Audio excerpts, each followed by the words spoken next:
Hey coders, let's go over what we're going to do today for your assignment.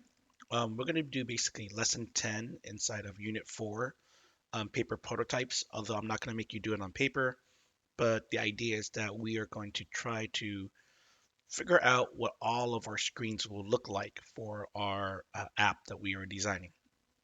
Okay, let's go ahead and click on the lesson overview.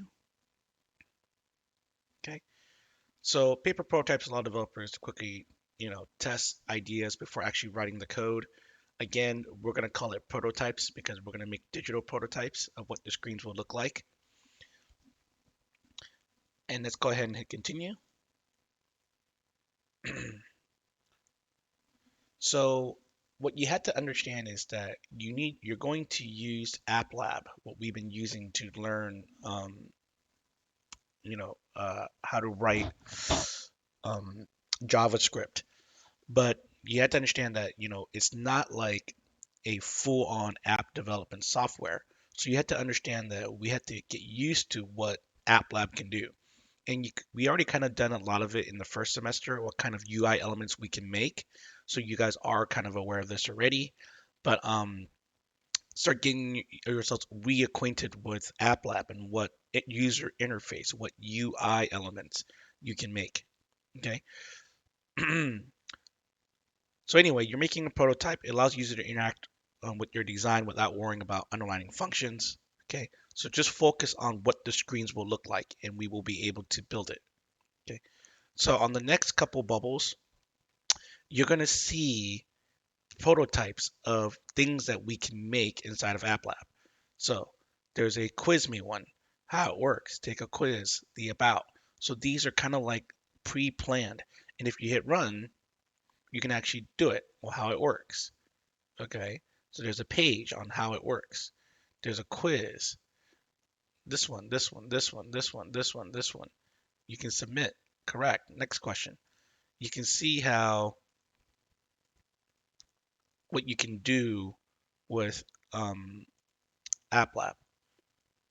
So these are just ideas for you so that maybe when you start prototyping your own, you can figure out what it's capable of.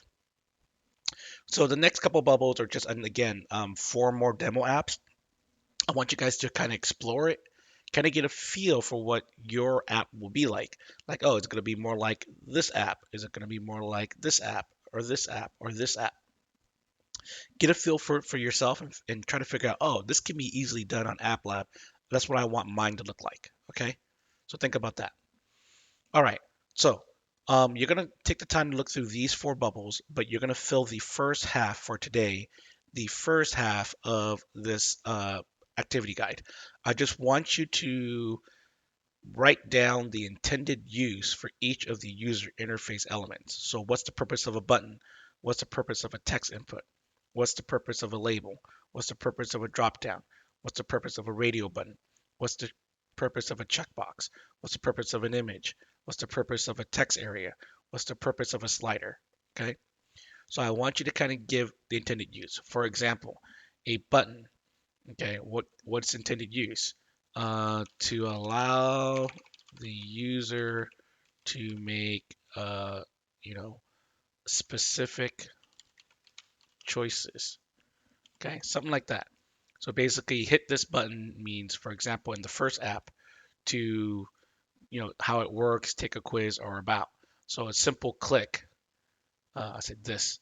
This allows the user to make a specific specific choices. Okay, something like that. Well, but how is that different than, for example, a radio button, or how is that different than a checkbox?